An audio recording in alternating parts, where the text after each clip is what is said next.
was about 14 and a half, 15, going on 15. And I read Lust for Life, the novel about Van Gogh, and I read Moon and Sixpence, the novel about Gauguin that Somerset Maugham wrote. And the novels fascinated me. What fascinated me was how artists lived and what they lived for. That there was a way of thinking about being a person that had to do with making art, that it left you in a different realm, that you were somehow not like everyone else, but committed to everyone else.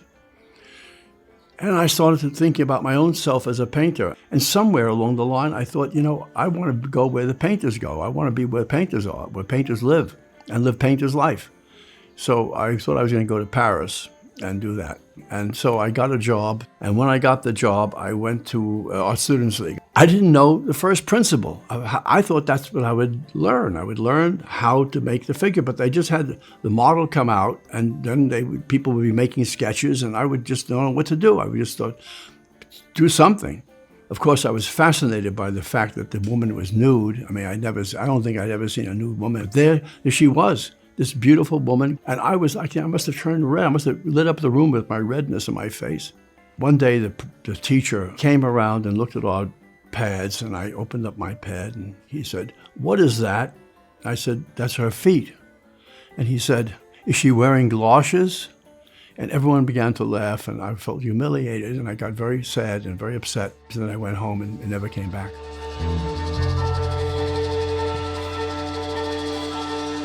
I just thought that I would go to Paris, and somehow I'd meet some artists, and they would all sort of like take me in as a fellow artist, and I would get a little place, maybe like in the film American in Paris, a little atelier up above a cafe, and I'll meet a great-looking, beautiful woman like Leslie Caron in the film, and then she'll become my girlfriend, and she'll become my model. Of course, I had no idea about French.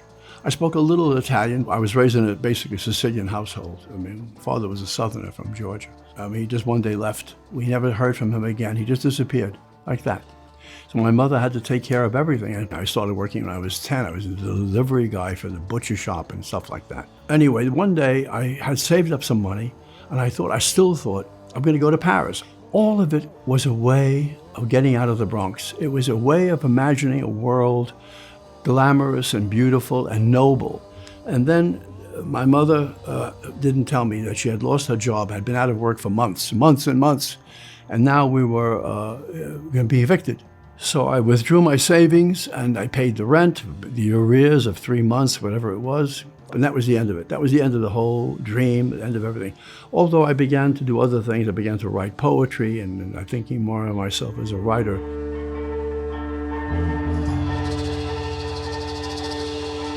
When I was an undergraduate, I don't know what it was, but I was madly in love with what I could see from books only, of course. The Mexican mural painters, Rivera, Siqueiros, Orozco. I went around, I saw the paintings. I was fascinated by it because at that point, I was really interested in the idea of art that would serve people's interests. In the case of Mexico, painting that would tell the Mexican people their history. Also, of course, I just loved the colors. I remember once traveling through Mexico and looking at the side of the roads and seeing this beautiful reddish earth, this marvelous colors of the earth.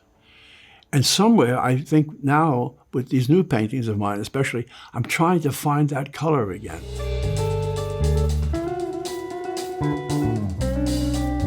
I began writing for a magazine called Arts Magazine. I was in graduate school. I hated it so much that I needed to find some way out. And someone was an editor of this Arts Magazine and said, "Why don't you write some reviews?" At that time, if you wanted a piece to appear at the time of the opening, it was like 4 to 6 week lead. So I go to the studios, and I met Rauschenberg. I went to do a piece on George Segal, the sculptor. I went around, and then I got involved in that art world, so to speak, which was basically fun. Basically, openings, parties, dancing like crazy. And in 1964, I had seen 63 or 64, I saw my first Lichtenstein painting in Provincetown in a bar. And I asked one of my friends who had just become a curator at Guggenheim, "Did you hear about this?" She said, "Yeah, it's called pop art. They make paintings from cartoons." I couldn't believe it. I said, really? I was so fascinated by it. And I said, do you know the artist? She said, yeah, I'll make a dinner for you. We can meet him. And I met Roy. And that was a very powerful, powerful, powerful change in my life. It was marvelous. We stayed friends until he died.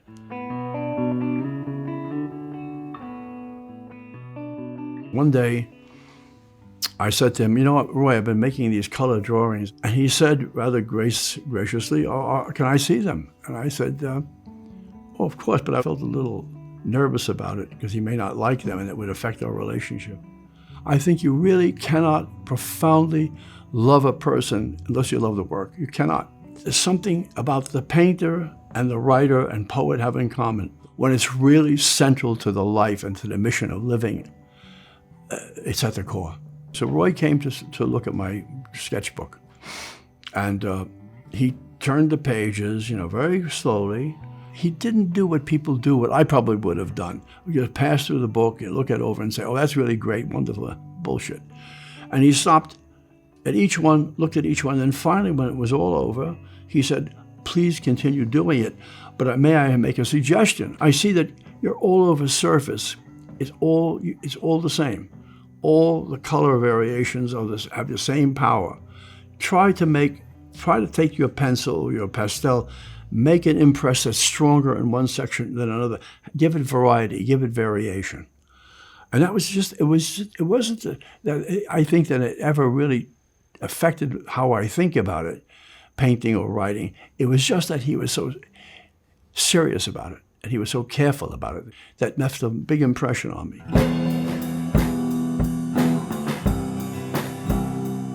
In the early days, in the 60s, I was writing about contemporary shows. I reviewed Malcolm Morley, Segal, Rauschenberg revolvers. Then later on, as I got more involved, after I started writing for the New York Times, Hilton Kramer asked me to do some reviews, and I went to the Venice Biennale, I went to the Sao Paulo Biennale, I did all the reviews for those shows, and other artists in America. But it really started when I got back from Paris. I finally got to Paris. I went there first as a tourist in the 60s. But then later on, I started to teach there at the University of Paris, Paris 8, which was the experimental school. It started after '68, when the Sorbonne was in crisis and they made a new school. So I spent a lot of time there. And when I was in Paris from 81 to 83, I think it was, I heard about these painters, these new painters. They were very, very hot. David Sally, Eric Fischl, Ross Bleckner, Robert Longo, people like that. And it basically was they were bringing back figuration. And I was appalled. I thought, what? We're going backwards now? We've done all that already. What was the point of doing it again? I thought we had all the battles with abstract expressionism. Then we had pop art, and everyone derided pop art, made fun of it. It was nothing, it was zero, it was commercialism, it was a capitalist product, byproduct, all that stuff.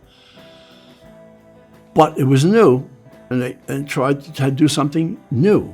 I came back from Paris, and I was asked to write, to do work for Art Forum.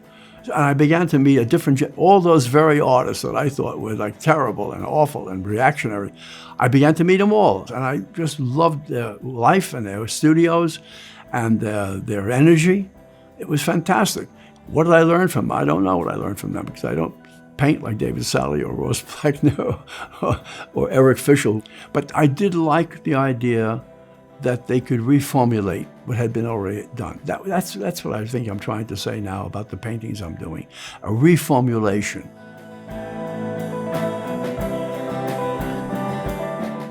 In the pastels and crayon and ink drawings, there were figures, and someone said commedia dell'arte, people with exaggerated noses and red heads, and there were lots of, if not figure, there were lots of, how can I put it, subject.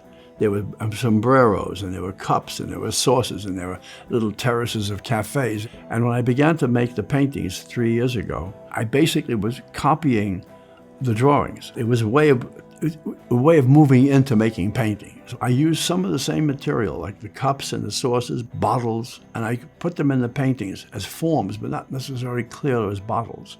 But they were in the shape of bottles. And as I've been moving along those shapes become much more abstract, much more synthetic, so that you really can't recognize them as this is a bottle, or this is a cup, but they're there in my mind, and I think they're there in some way too.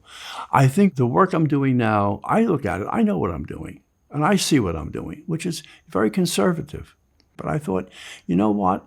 There's still some things to be learned from earlier periods, and I don't mean just copies of Cézanne. Certain things that modernism has not fully done, or it could be brought back again in some way and made interesting again.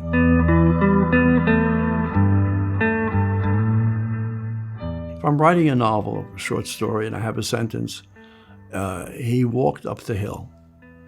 And then you're writing and you think, well, what happened after he walked up the hill?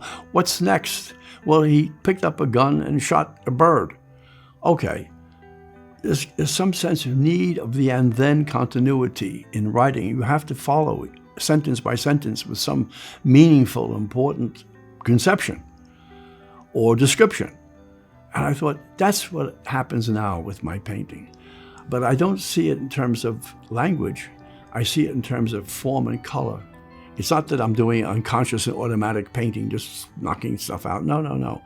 I mean, make a shape or make some shapes, and I put blue in this shape. Somehow, it's really instinctual. I'm not thinking to myself, maybe some people can do that. I think maybe Roy could do that. Roy's was a methodical process. Everything was thought out. The whole painting was thought out. I don't feel that way. I see a color or a shape. What shape goes with this shape? How are they in conjunction? How are they cognate? It's not conscious thinking, but you're thinking. There's some part of you that's thinking, some instinct in you that's thinking. And if you're good at it, the colors work, and they work together, and they make something new happen. That's always what I want.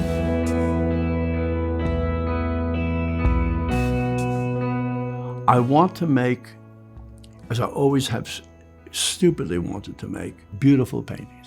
To make a painting that people look at and get something, some emotional reaction that's pleasant, or maybe deeper than pleasant, some echo inside them that I can feel when I see great paintings, when I see wonderful paintings. I can't explain it to you. I can't tell you why I love this Cézanne group of apples, or why I love this formation of a cloud in Tiepolo.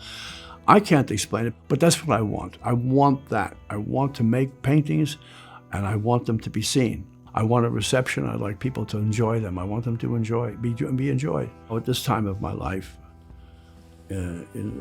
someone would say the winter of my life, although I don't feel cold, and I don't feel that it's winter, but practically no day passes where I'm not either writing and painting, or painting and writing, whichever comes first in the morning. I guess what I could say is I found Paris. I found Paris inside me.